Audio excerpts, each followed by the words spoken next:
আল্লাহ তাআলা কুরআনুল কারীমে বলেন, নিশ্চয়ই যারা এতিমের সম্পদ অন্যায়ভাবে ভক্ষণ করে তারা তাদের পেটে আগুন ভক্ষণ করে। এতিমের মাল কারা ভক্ষণ করে? কোনো সন্তানের বাবা নাই, কোনো সন্তানের মা নাই, তার কোনো হক, তার জায়গা, তার জমি, তার টাকা, তার কোনো শস্য অথবা তার পাওনা কোনো লেনদেনের টাকা কোনো মানুষ যদি ভক্ষণ করে, তাহলে ওই মানুষ কি ভক্ষণ করে? জাহান্নামের আগুন ভক্ষণ করে। এটার স্বাভাবিক একটা উদাহরণ হলো আমাদের সমাজ। কোনো ভাইয়ের বোন যদি মারা যায়, এ ভাই তাদের বোনের হক বুঝিয়ে দেয় না। তার মানে ভাগিনারা এতিম হয়ে গেছে, তাদের হক বুঝিয়ে না দেওয়ার কারণে সে আগুন খাইছে। কিসের আগুন? জাহান্নামের। কোনো ভাইয়ের ভাই যদি মারা যায়, ভাতিজাদের হক বুঝিয়ে দেয় না, জায়গা জমি বুঝিয়ে দেয় না। তাহলে ভাতিজা বাবা মারা যাওয়ার কারণে এতিম, ভাতিজার হক বুঝে না দেওয়ার কারণে, ভাতিজার হক খায়া ফেলার কারণে সে জাহান্নামের আগুন খাইছে। অথবা কোনো মহিলা স্বামী মারা গেছে, যেমন এলাকায় বহু জায়গায় দেখা যায় যে ভাইয়ে মারা যাওয়ার পর ভাইয়ের বউকে এখন আর এই পরিবার আর দেখে না, ভাইয়ের বউয়ের তথ্য তালাশ করে না, ভাইয়ের পাওনা ওয়ারিসের যে সম্পদ তা বুঝে দেয় না, আছে না মন? এগুলা বুঝে দেয় না, মানে এতিমের হক এবং অসহায় মহিলা যার স্বামী ইন্তেকাল করেছে তার হক যারা বুঝে দেয় না, এবং মিসকিন এলাকায় গরিব মানুষ, যেই ব্যক্তি স্বাভাবিকভাবে চলাচল করে টাকা ইনকাম করে চলা তার জন্য দুষ্কর কয়, এই ব্যক্তির মাল যারা লুণ্ঠন করে, দখল করে নেয়, আল্লাহর হাবিব সাল্লাল্লাহু আলাইহি ওয়াসাল্লাম বলেন এই ব্যক্তির মাল যারা ভক্ষণ করে তারা কি ভক্ষণ করে? জাহান্নামের আগুন ভক্ষণ করে। তাই নয়, এই ব্যক্তিদের ব্যাপারে বলা হচ্ছে এগুলা ভক্ষণ করার কারণে এই মানুষগুলো তারা জাহান্নামের জ্বলন্ত আগুনের মধ্যে প্রবেশ করবে। আচ্ছা বলেন তো, আগুনের কয়লা জ্বালায়া দেওয়ার পর ওই কয়লার উপর কি পা দিয়ে হাঁটা সম্ভব? তাহলে যদি আপনি কারোর কোনো এতিম, কোনো অসহায় মহিলা স্বামী মারা গেছে অথবা কোনো মিসকিন তাদের হক মেরে খান, এক নাম্বার আগুন খাইতে হবে, দুই নাম্বার জাহান্নামের আগুনের কয়লাতে হাঁটতে হবে। এবার আসেন আল্লাহ তাআলা কুরআনুল কারীমে কি বলেন? সূরা মাউন আমরা সবাই পড়ি। আর আরাইতাল্লাযী ইউকাযযিবু বিদ্দীন ফাযালিকাল্লাযী ইয়াদউল ইয়াতীম ওয়া লা ইয়াহুদ্দু আলা তাআমিল মিসকিন। আল্লাহ তাআলা কুরআনুল কারীমের সূরা মাউনের 1 এবং 1 থেকে 3 নম্বর আয়াতে কারিমার মাধ্যমে আল্লাহ তাআলা জানাইয়া দিলেন, তুমি কি দেখেছো তাকে যে দিনকে অস্বীকার করে? আল্লাহ তাআলা কে দিনকে অস্বীকার করে আপনার কাছে জানতে চাই। আল্লাহ তাআলা বলেন, দিনকে অস্বীকার করে ওই ব্যক্তি ফাযালিকাল্লাযী ইয়াদউল ইয়াতীম, যে ব্যক্তি এতিমকে ধাক্কা দিয়া তাড়াইয়া দেয়, সে ব্যক্তি দিনকে অস্বীকার করে। যদি আপনি কোনো এতিমকে ধাক্কা দিয়া তাড়াইয়া দেন, কোন এতিম আপনার দরজায় এসেছে, আপনি এতিমকে দূর দূর করে তাড়াইয়া দেন, আল্লাহর হাবিব বলে তুমি এতিমকে তাড়াইলা না। আল্লাহর কোরআন থেকে ঘোষণা করতেছে ফাযালিকাল্লাযী ইয়াদউল ইয়াতীম, সে যেন ইসলামকে অস্বীকার করেছে একটা এতিমকে ধাক্কা দিয়া তাড়াইয়া দেওয়ার কারণে। শুধু তাই নয়, শুধু তাই নয়, ওয়ালা ইয়াহুদ্দু আলা তাআমিল মিসকিন, আর সে মিসকিনকে খাদ্য দানে উৎসাহ দেয় না। যেমন অনেক মানুষ মিসকিনকে, গরিবকে দান করতে, সদকা করতে নিজেও করে না, মানুষকে দিতে বাধা প্রদান করে। এজন্য আমাদের সবাইকে মনে রাখতে হবে, আল্লাহ তাআলার কোরআন, রাসূল পাকের হাদিস আমাদেরকে এতিমের হকগুলা আদায় করার ব্যাপারে বড় সতর্ক করেছেন। আসেন আল্লাহ পাকের প্যারা হাবিব মুহাম্মদুর রাসূলুল্লাহ সাল্লাল্লাহু আলাইহি ওয়াসাল্লামকে নামদার তাজদারে মদিনা হুজুরপুর নূর মুহাম্মদ মুস্তাফা আহমদ মুস্তাফা সাল্লাল্লাহু আলাইহি ওয়াসাল্লাম হাদিসে মুবারাকার মাধ্যমে ঘোষণা করেছেন। আবার সূরা দুহার একটা আয়াতে কারিমে হাদিসের মধ্যে নোট করে বলেছেন, ফাআম্মাল ইয়াতীমা ফালা তাকহারু ওয়া আম্মাস সাইলা ফালা তানহার। আল্লাহ তাআলা কোরআনুল কারীমে বলেন, সুতরাং আপনি এতিমের প্রতি কঠোর হবেন না। আল্লাহ নিজেই কোরআনুল কারীমে নবীজির প্রতি ঘোষণা করে দিয়েছেন, আপনি এতিমদের প্রতি কঠোর হবেন না। কেন কেন কঠোর হব না? আল্লাহ তাআলা ঘোষণা করতেছেন একটা কারণে কঠোর হবেন না, ওয়া আম্মা সাইলা ফালা তানহার, এবং প্রার্থনাকারীদেরকে আল্লাহ তাআলা কখনো বর্জনা করতে নিষেধ করেছেন। প্রার্থনা যারা করে, দোয়া যারা করে, আল্লাহ তাআলা তাদেরকে দুনিয়াতে অবহেলা করতে নিষেধ করেছেন। দিয়েছেন। এই জন্য আমরা কখনো কোনো এতিমকে ভৎসনা করব না, অবহেলা করব না, এতিমদের প্রতি কঠোর হব না, এতিমদের প্রতি কঠোর আচরণ করব না। আল্লাহর হাবিব বলে, যদি তোমরা কেউ এতিমদের প্রতি কঠোর না হয়ে তাদের মাথার উপরে হাত বুলিয়ে দাও, আমার আল্লাহ তাআলা ওই এতিমের মাথার মধ্যে যতগুলা চুল থাকবে তার পরিমাণ সাদকা করার সওয়াব তোমাদের আমলনামার মধ্যে লিখে দিবে। বলেন সুবহানাল্লাহ। আল্লাহর নবী হাদিসে মুবারাকা বলেন, আন সাহিল ইবনে সাঈদ আনিন নবী সাল্লাল্লাহু আলাইহি ওয়াসাল্লাম ক্বালা আনা ওয়া কাফিলুল ইয়াতীমি ফিল জান্নাতি হাকাযা। আল্লাহর নবী ঘোষণা করতেছেন, আমি এতিমের লালন পালনকারী জান্নাতে এভাবে থাকব। আল্লাহর নবী বলে, যারা এতিমকে লালন পালন করবে আমি তাদের সাথে জান্নাতে এমন ভাবে থাকব। ইয়া রাসূলুল্লাহ, কেমন ভাবে থাকবে? নবী আমার বলে, ওয়া ক্বালা বি ইসবাআতি সাবাহাতি ওয়াল উস্তা।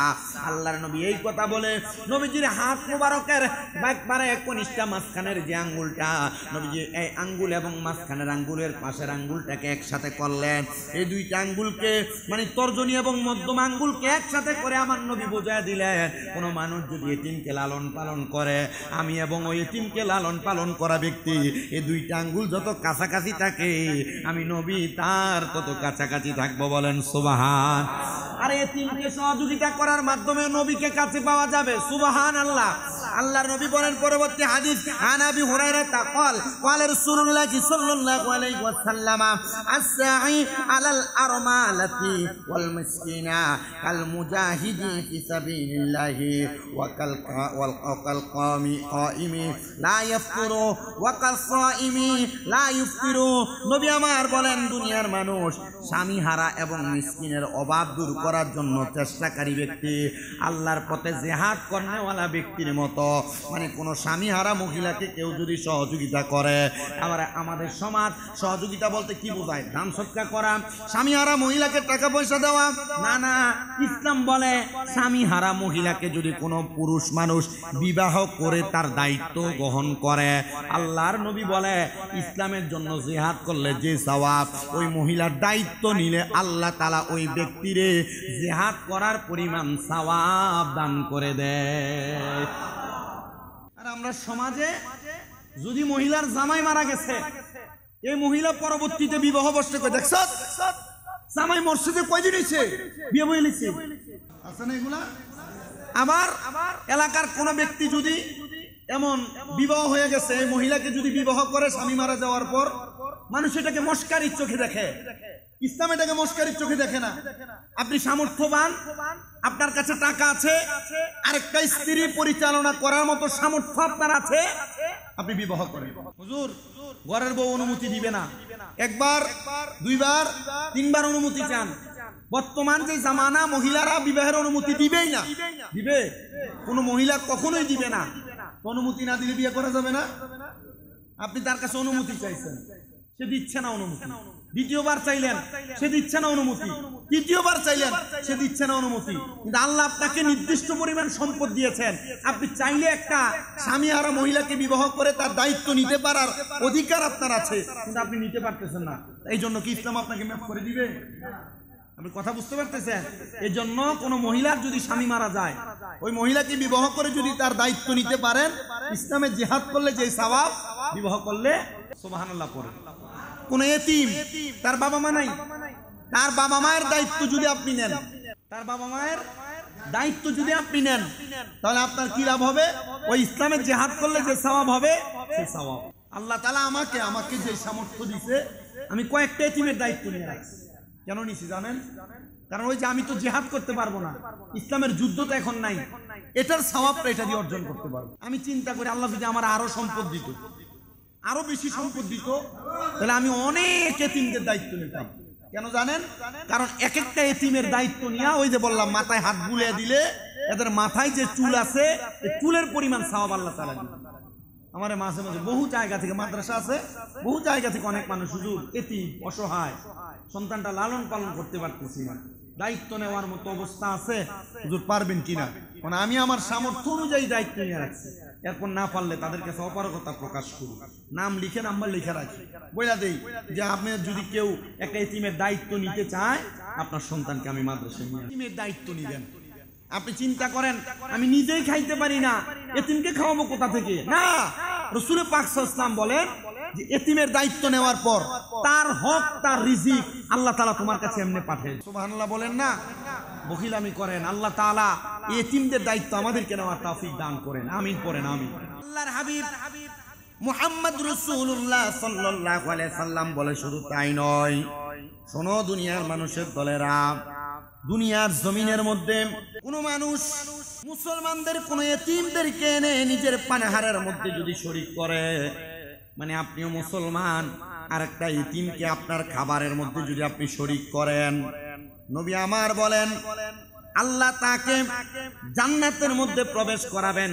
শুধু তাই না, জান্নাতে শুধু প্রবেশ করাবেন না, নবী আমার বলে সে যদি ক্ষমার অযোগ্য কোনো গুনাহ না করে, তাহলে এতিমের খাবারের দায়িত্ব নেওয়ার কারণে, এতিমকে খাদ্য খাওয়ানোর কারণে আল্লাহ তাআলা তাকে জান্নাতে প্রবেশ করাবেন। বলেন সুবহানাল্লাহ।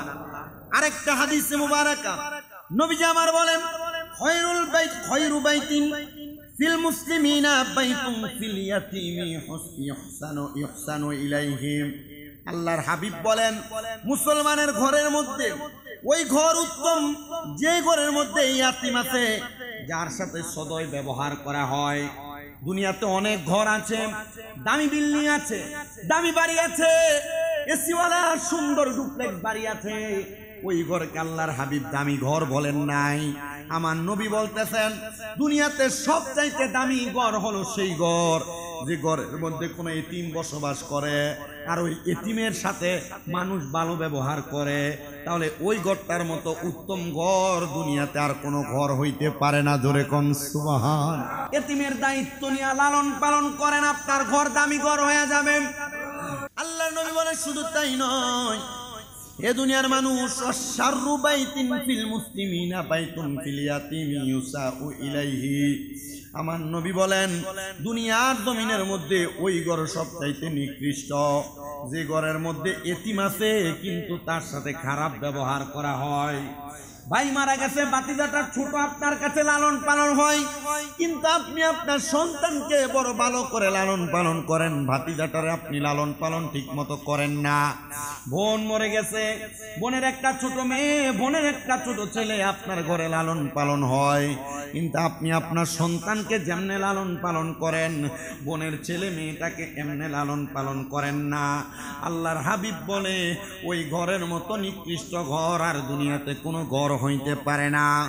নবী আমার আরেকটা হাদিসে মুবারাকা, ওই যে বললাম মাথায় হাত বুলিয়ে দিলে নেক হয়, নবী কয় মাম্মা সাহা আলা রাসি ইয়াতিমিন লাম ইয়ামসাহু ইল্লা লিল্লাহি কানা লাহু ফি কুল্লি শারাতিন মাররাতা আলাইহা ইয়াদাউ হাসানাতুন।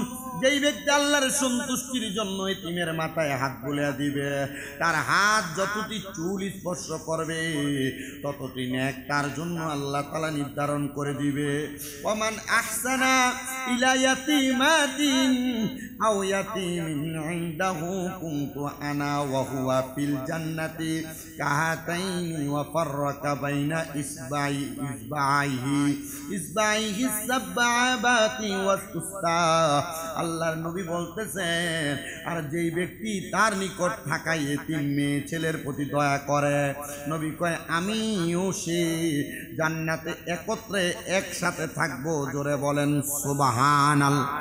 যার ঘরে এতিম থাকবে, যেই ব্যক্তি এতিমের সাথে বসবাস করবে, যেই ব্যক্তি এতিমকে লালন পালন করবে, এতিম কোনো বাচ্চা, এতিম কোনো মানুষকে সেই ব্যক্তি দেখাশোনা করবে, আল্লাহর নবী বলতেছেন আমি নবী তার সঙ্গে জান্নাতে একসাথে থাকবো।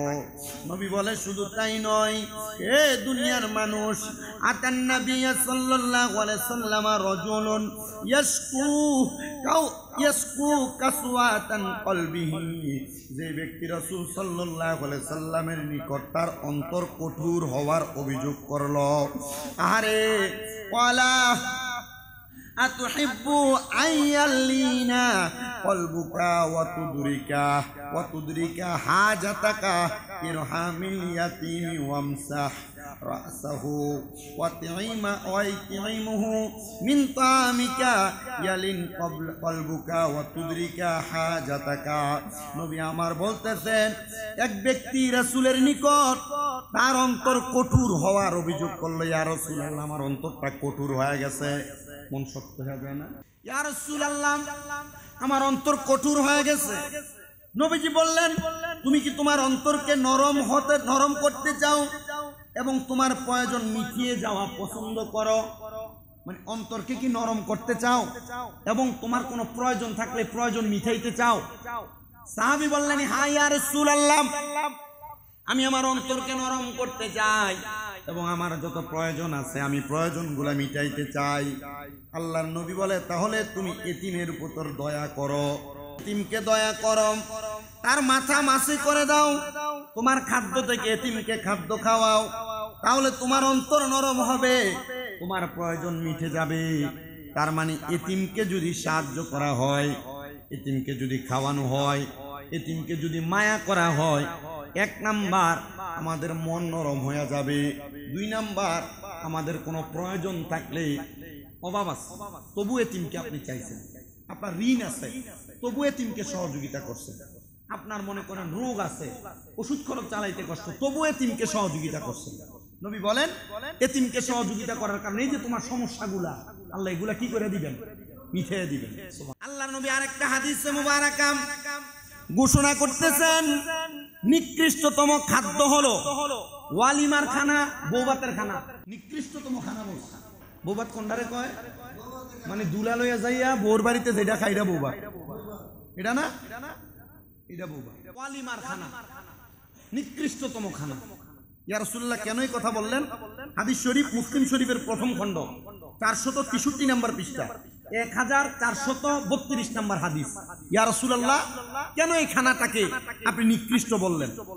বলে, হ্যাঁ, যেখানে যারা আসার তাদেরকে বাধা দেওয়া হয় আর যারা আসতে চায় না তাদেরকে দাওয়াত দেওয়া হয়। যারা আসতে চায় তাদেরকে কি দেওয়া হয়? আর যারা আসতে চায় তাদেরকে বাধা দেওয়া হয়। আসতে চায় না বাধা দেয়, আর যে আসতে চায় না। কেন এই কথা বললেন? তার মানে ইয়াতীম অথবা বিবাহ যখন হয়, এই মেয়েটা বাবা মা ছেড়ে দিয়ে কোথায় যায়? শ্বশুর বাড়িতে যায়। যাওয়ার কারণে তখন এই পরিবার অসহায়ত্ব, এই মেয়েটারে বড় কষ্ট করে মানুষ করছে না, মেয়েটারে তার বাবা মা অনেক কষ্ট করে তার ভরণ পোষণ, খাওয়া দাওয়া, পড়ালেখা করে মানুষ করতে কষ্ট হইছে না? আপনি ছেলের বাড়ির পক্ষ থেকে প্রস্তাব দেন, আমরা মানুষ আসবো 100, আমি হিসাব করে দেখলাম যদি ছেলের বাড়ির লাভ হয়, লস হয়। হিসাবটা কেমনে? 100 মানুষ যে নিব, গাড়ি লাগতো না, এক গাড়িতে 10 জন, সাইডটা বইলে 12 জন, সর্বনিম্ন শুক্রবার একটা TRX এর ভাড়া 3,500 টাকা। 100 মানুষ যদি নিতে হয় 8টা গাড়ি লাগতো না, 3000 করে হইলে এটিয়া দিব কেডা? এর বাড়ি তারা দিব না ফোলার বাড়ি তারা? স্বাভাবিক বিষয় বুঝানেন। তাহলে আল্লাহর নবী যেহেতু নিকৃষ্ট বলছেন এই খানাকে, কেন বলছেন? অবশ্যই কারণ আছে। কারণ কি? মেয়ের বাবা মা তারা কষ্ট করে মানুষ করছে, আপনি সহজ করে দেন, মায়া নিয়ে আসেন, আনার পর মায়ের বাড়ির আত্মীয়দের আপনার বাড়িতে আসার বড় শখ, আপনি আপনার বাড়িতে করেন, এদেরকে দাওয়াত দেন, এদেরকে খাওয়ান। এরা আসতে চায়, আপনি আনেন না, আপনি আনেন কারারে যারা আসতে চায় না। এলাকার মানুষ দাওয়াত দিলেই চিন্তা করে মিনিমাম 1000 টাকা লাগবে, মিনিমাম 1000 টাকা লাগবে, আপনি এরা দাওয়াত দেন। এরা আসতে চায় না, আপনি এরা দাওয়াত দেন। মায়ের বাড়ির এরা আসতে চায়, এদেরকে দাওয়াত দেন। 30 জন আইয়েন, ফিরানি ডাল হয়ে যায়। এই জন্য নবীজি ওয়ালিমা এবং বৌভাতের খানারে কি কইছে? নিকৃষ্ট বলছে। ভবিষ্যতের জন্য আপনারা চিন্তা করে দিন, পোলা বিয়া করাইবেন, মায়ের বাড়িতে বেশি করে যায় খাইয়াইবেন, নাকি মায়ের বাড়িতে তারা আইনা নিজের বাড়িতে খাওয়াইবেন? আইনা খাওয়াইবেন ইনশাআল্লাহ, আল্লাহ কবুল করেন, আমিন করেন। তখন হইব পুরুষের কাজ। এবং নবীর হাদিস মোতাবেক বিয়া, এই বিয়াতে আর অশান্তি হইতো না। মানে আপনি অশান্তি দিয়ে তো বিয়ে শুরু করছেন। মায়ের বাড়িতে একটা দুরুস একজনের হাতে কি লেগে কম, এটা নিয়ে একবারে আজীবন খরচ করে খাওয়া লাগে। এই জন্য এটা নিকৃষ্টতম খানা বলছে নবী আমার। পরবর্তী জায়গায় হাদিসে মুবারাকা বলছেন, হযরতে সাদ রাদিয়াল্লাহু তাআলা আনহু বলে, ইয়া রাসূলুল্লাহ আপনি বলেন আমার মর্যাদা কি অন্যদের থেকে বেশি নাকি? নবীজি সাহাবী নবীজিকে বললেন, ইয়া রাসূলুল্লাহ আমার মর্যাদা কি অন্যদের থেকে বেশি? আমার নবীজি ইরশাদ করলেন তখন, আল তুনসারুনা ওয়া তুরযাকুনা ইল্লা বিদুআফাইকুম। এরপর নবী আমার বললেন, তোমরা দুর্বলদের কারণে রিজিক প্রাপ্ত এবং সাহায্য প্রাপ্ত হও। এটা কেন বললেন? হযরতে নবীজির সাহাবী সাদ রাদিয়াল্লাহু তাআলা আনহু বলেন, আমাদের পরিবার বড় অভাবগ্রস্ত ছিল, বড় ঋণগ্রস্ত ছিল, আমরা ঠিকমতো খাবার জোগান দিতে কষ্ট হইতো। কিন্তু একদিন আমাদের কাছে সামান্য একটা হাদিয়া আসার পর ওই হাদিয়াটা আমাদের পরিবারের 5 জন সদস্য আমরা ভাগ করে খাইতেছিলাম। এমন টাইম একজন মিসকিন এতিম আসছে আমাদের কাছে, যে মহিলার কোনো স্বামী নাই। আমি সাদের কাছে হাত বাড়ায় দিছি, ইয়া সাদ, আমার খাবার খাওয়ার মতো কোনো সামর্থ্য নাই, আপনার এই খাবার থেকে আমাদেরকে একটু সহযোগিতা করেন। আমি চিন্তা করলাম, তাওয়াক্কালতু আলাল্লাহি ওয়া রাসূলিহি, আমি আমার খাবার থেকে একটু সহযোগিতা করলে আল্লাহ তাআলা আমাকে সহযোগিতা করবেন, এটা চিন্তা করে এই এতিম মহিলার দিকে তাকিয়ে যখন আমার মায়ার নজর পড়ল, আমি আমার পরিবারের সাথে বললাম, তোমার অনুমতি এবং তার প্রতি এতিম হিসেবে মায়ার নজর দেওয়ার চিন্তা যদি তুমি করো, আমি তাকে বিবাহ করব। বিবাহ করে আল্লাহর হাবিব সাল্লাল্লাহু আলাইহি সাল্লামের সুন্নাহ আদায় করলেন, আর ওই মহিলাকে তাদের 5 জনের খাবার থেকে একটু একটু খাবার দিলেন। মহিলা খাবার আহার করলেন। হযরত সাদ বললেন, পরবর্তী সময় আমার কাছে এত পরিমাণ হাদিয়া আগমন করেছে, আমি বুঝতে পারলাম একটা ইয়াতিমের দায়িত্ব নেওয়ার কারণে এবং ইয়াতিম মহিলাকে খাবার খাওয়ানোর কারণে আল্লাহ তাআলা আমাকে অফুরন্ত রিজিক দিয়ে দিয়েছেন। বলেন সুবহান। নবীজি শুধু এইটা বলেন নাই, নবী আবার বলেন, তোমরা দুর্বলদেরকে খোঁজ করে আমার কাছে নিয়ে আসো, কেননা তোমরা তোমাদের মধ্যকার দুর্বল লোকদের উসিলায় সাহায্য প্রাপ্ত এবং রিজিক প্রাপ্ত। আপনি দুর্বলদেরকে, এতিমদেরকে, কোন এতিম মহিলাকে নিজে দান করতে পারেন না, কিন্তু যে ব্যক্তি দান করে তাদেরকে তালাশ করে করে যারা দান করে তাদের থেকে নিয়া দিবেন। কিন্তু আমাদের সমাজ স্বাভাবিক, এই যে একটা কাট করে দেওয়া লাগে, এটার লাগে আলাদা ফাতাইলে 200 টাকা খায়। কি কথা কন না কেন? যে একটা ভাতার কাট করে দেওয়া লাগে, এটার লাগে 500 টাকা আলাদা খায়, আছে না ভাই? জায়গা থেকে একটা অনুদান আইনা দিবে 5000 টাকা, এখান থেকে 1000 টাকা অফিস খরচের নামে খায়। এগুলো অভাব নাই, এগুলো ভরপুর। আল্লাহর হাবিব সাল্লাল্লাহু আলাইহি সাল্লাম বলে, এতিম এবং যারা অসহায় তোমরা তাদেরকে বেশি বেশি করে সহযোগিতা করবা। তোমরা না পারো যারা সহযোগিতা করে তাদের থেকে নিয়ে তাদেরকে সহযোগিতা করবা। করলে লাভ কি হবে? নবী বলে, লাভ হলো এতিমদেরকে খাওয়ানোর কারণে আল্লাহ তাআলা তোমাদেরকে খাওয়ায়, আর নচেত এতিমদেরকে যদি কোনো মানুষ না খাওয়ায় তো আল্লাহ তাআলা আমরা না খাওয়ায় পৃথিবীতে মারতো। বুঝতে পারছেন আপনারা? কোন এতিম মানুষ যে আছে, এদেরকে কেউ না কেউ সহযোগিতা করে, কেউ না কেউ কম বেশ সহযোগিতা করে। যদি এই এতিমরা যদি না খেয়ে মরতো, আল্লাহ তাআলা আমাদের রিজিক বন্ধ করে দিত। কথা কি আপনারা বুঝতে পারতেছেন? এই জন্য যে যার যার স্থান থেকে পারলে একটা এতিমের দায়িত্ব নিবেন, পারলে একটা এতিমের দায়িত্ব নিবেন। হ্যাঁ, আইসেন একজনের মহিলা, পারবেন না জিজ্ঞেস করা, নাইবু কি লেগা? মানে চিন্তা করে, আমি নিজে খাইতে পারি না, আমি হাদিস শোনায় দিছি, নিজে খাইতে পারে না, ওষুধ খরচ চালাইতে পারে না, নিজের অভাব, নিজের ঋণ, তবু এতিমকে খাওয়াইছেন। পরের দিন পরের বেলা খানা কি কমাইছে না বেশি? দায়িত্ব নিবেন এতিমের। না উঠছে? আমার যদি দৌলতপুরের মহিলারা দাওয়াত দিয়া না খাওয়ায়, আমার কি তৈব? আমার খানার অভাব হইব? আল্লাহ তাআলা অসংখ্য গণিত রিজিকের ব্যবস্থা করে দিবেন। এই জন্য যে মহিলারা জামাই মরে গেছে গা, এই মহিলারা বিয়ে করলে লাভ আসেনি। যদি সমাজের মানুষে খারাপ কয়, আপনি তার জুতো গিয়ে বাড়ি যাওয়া লাগবে না, জাহান্নামে গেলে ফেরেশতারা ফিরে যাবে। কথা কি ঠিক আছে? আর যদি আপনি বিয়ে করতেন পারেন না, যে আমি পারতাম না, বিয়ে করলে অসুবিধা আছে, তাহলে এমন একটা ছেলে এ মহিলার জন্য সন্ধান করে দেন, এমন একটা পাত্র তালাশ করে দেন, যেটা তালাশ করে দেওয়ার কারণে মহিলার রিজিকের ব্যবস্থা হবে, এ মহিলার দায়িত্ব নেওয়া হবে। দরকার আছে না? আল্লাহ কবুল করুন। আস্তে আমিন করেছেন, আর মহব্বতে আমিন। এতিমদের দায়িত্ব, মিসকিনদের দায়িত্ব, যে মহিলার স্বামী নেই তাদের দায়িত্ব, আমাদের সবাইকে কিছু কিছু করে হইলেও গ্রহণ করার তৌফিক দান করুন।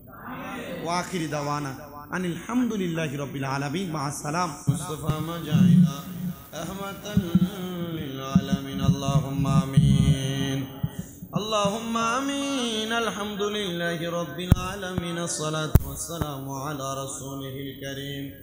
ربنا ظلمنا أنفسنا وإن لم تغفر لنا وترحمنا لنكونن من الخاسرين. রব্বি কারীম আল্লাহ মায়ার নজর করে তাকে দেখেন গো, পবিত্র রবিউল সানির দ্বিতীয় জুমার নামাজ আদায় করেছি। আমার গৌসে পাক হুজুর বড় পীর গৌসে পাক আব্দুল কাদের জিলানীর 11 শরীফের দিনে আল্লাহ আপনার শাহিন সাহেব পাক দরবারে গুনাহগার কাঙ্গালের বেশি 2টা হাত বাড়াইছি মনি। আল্লাহ যার হাত তোমার কাছে মায়া লাগে পছন্দ হয়ে হাতের উসিলে আমাদের প্রত্যেকের জীবনের গুনাহ মাফ করে দাও আল্লাহ। বিশেষ করে আজকের মুনাজাতের হাদিয়া হযরত বাবা আদম আলাইহিস সালাতু ওয়াস সালাম থেকে আদমের মুনাজাত পর্যন্ত যত নবী রাসূল সাহাবায়ে কেরাম তাবিঈন তাবে তাবিঈন খোলাফায়ে রাশিদিন সলফে সালিহিন নুজাবানু কাবা আব্দুল্লাহ খিয়া সহ হুজুর বড় পীর গৌসে পাক আব্দুল কাদের জিলানী আপে রাসূল হিন্দুল ওয়ালি খাজা গরিবের নওয়াজ বাহাউদ্দিন নকশবন্দি মুজাদ্দিদ আল ফেসানি সহ সকল তরিকতের ইমাম মাযহাবের ইমামদের দরবারে কবুল আর মঞ্জুর করে নাও। আমরা যারা হাত বাড়াইলাম, আমাদের যাদের মা নাই, আমাদের যাদের বাবা নাই, আল্লাহ আম্মা আব্বার কবরে হাদিয়া কবুল আর মঞ্জুর করে নাও। ও দয়াল, আমার একজন একনিষ্ঠ ভক্ত উত্তরার আনোয়ার চিশতি ভাই, ওনার আম্মা জানি ইন্তেকাল করেছে আসিয়া বেগম। উনি খাস করে দোয়া চাইছে, বারবার বলেছেন জুমার নামাজের পরে যেন ওনার আম্মার জন্য দোয়া করি। আল্লাহ আসিয়া বেগমের পক্ষ থেকে মাপ চাই, আপনি ওনার কবরটাকে জান্নাতের আলা মকাম হিসেবে কবুল মঞ্জুর করেন।